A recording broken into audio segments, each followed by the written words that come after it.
Mi nombre es Melanie y hoy les hablaré sobre una investigación realizada en India, la cual tiene como título Estudio de las propiedades físico-químicas del suelo en almacenamiento de residuos urbanos seleccionados en los sitios de Kerala. Como bien sabemos, el país de India tiene una alta tasa de sobrepoblación, lo cual hace que los residuos sólidos también sean potencialmente altos. Además que es uno de los países que produce gran cantidad de productos en sus diferentes tipos de industrias. Como primer punto tenemos que para que la contaminación del suelo se realice, deben existir principalmente desechos industriales, desechos urbanos, las prácticas agrícolas y la contaminación radiactiva. Básicamente, casi todas las actividades que se realizan actividades humanas, generan diferentes tipos de desechos. Ya sea desde la manera de manipular, almacenar, recolectar y eliminarlas, pueden plantear riesgos para el medio ambiente y para la salud pública. El estudio se ha centrado, o el objetivo principal de este es la recolección de muestras y el análisis de las mismas en 3 sitios diferentes. Como se observa aquí, en el primer sitio, por ejemplo, se trata de una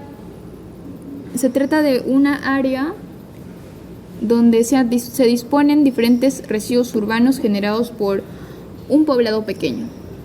En el segundo sitio, la recolección de las muestras se basa de una planta de tratamiento de residuos que manejan residuos degradables como no degradables de toda una población local. En el sitio 3 es un vertedero muy conocido por una ciudad grande. Estos tres sitios se han seleccionado en relación a la gestión de residuos sólidos y a la calidad del suelo de la región. Como segundo aspecto tenemos las muestras y metodología. Como les dije anteriormente, se han recolectado muestras de 3 diferentes sitios. Estas muestras se han recolectado con aguas residuales domésticas y efluentes industriales, en esos dos sitios principalmente.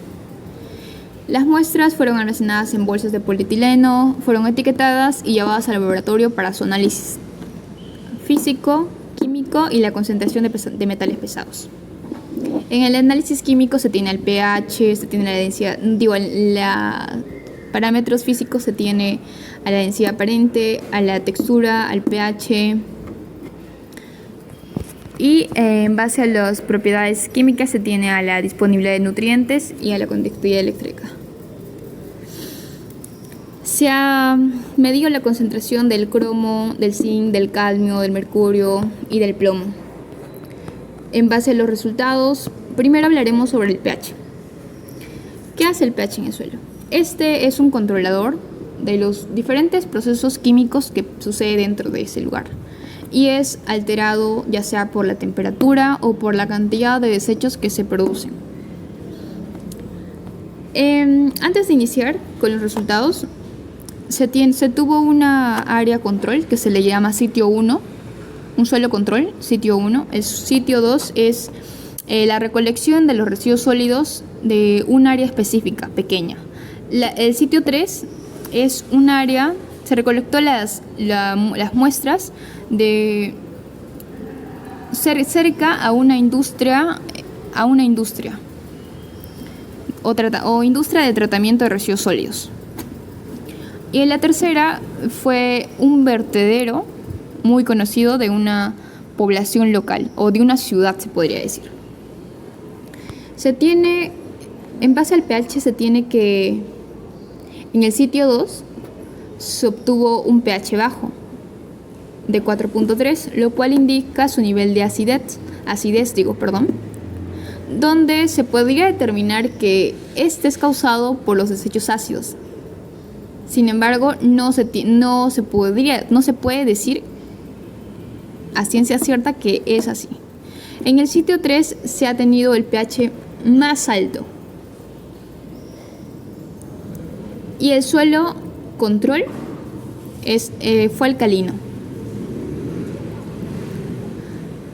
En base a la densidad aparente, por ejemplo, en el sitio 3 y en el sitio 4 se tuvo una densidad de 1.10 gramos por centímetro cúbico.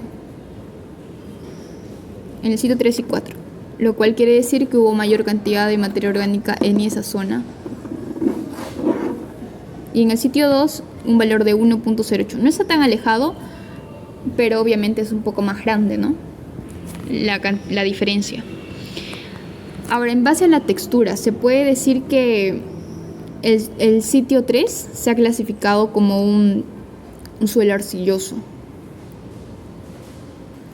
¿Y qué determina el suelo arcilloso? Básicamente la capacidad intercatiónica que tiene la misma.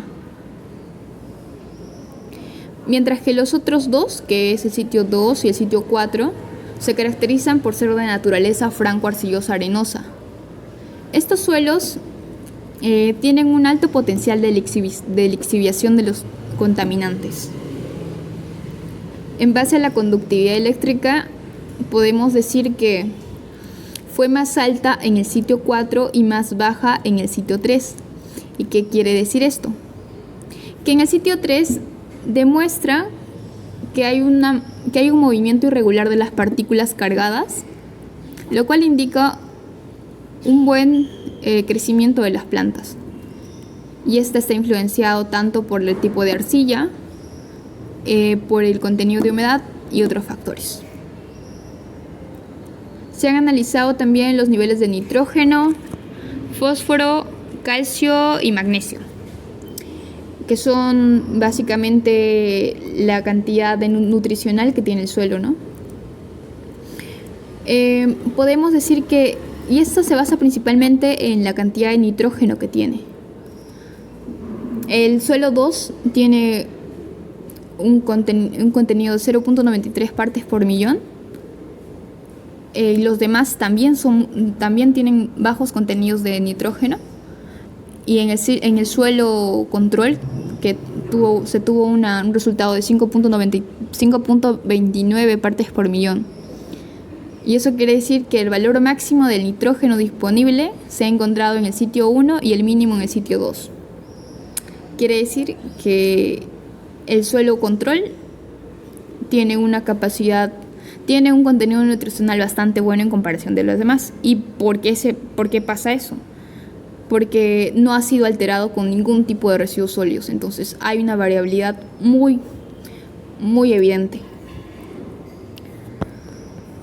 Ahora, en base a la evaluación de los metales pesados, la investigación le dio más énfasis al zinc.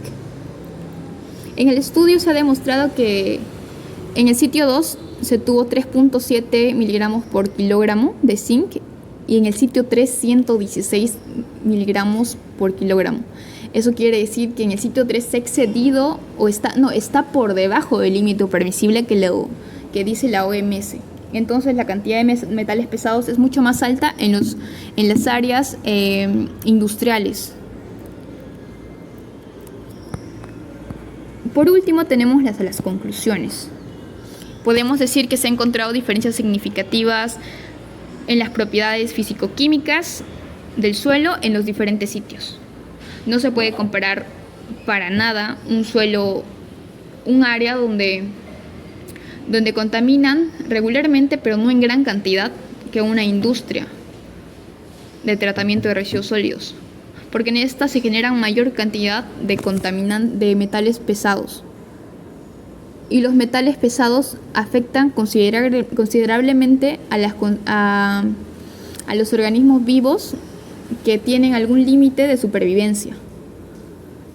Porque estas se evidencian principalmente en las industrias a través de los efluentes. Y los efectos negativos, por ejemplo, es la porosidad, la capacidad de retención de agua, la capacidad intercatiónica, la composición mineral y la germinación de semillas es muy baja. Entonces, podemos decir que El estudio resalta la importancia de remediar la contaminación del suelo en sitios de almacenamiento de residuos urbanos y también que se debe destacar la necesidad de estrategias eficaces para gestionar los diferentes tipos de suelos y medidas de control de contaminación en diferentes zonas, porque cada zona tiene un nivel de contaminación diferente. Entonces,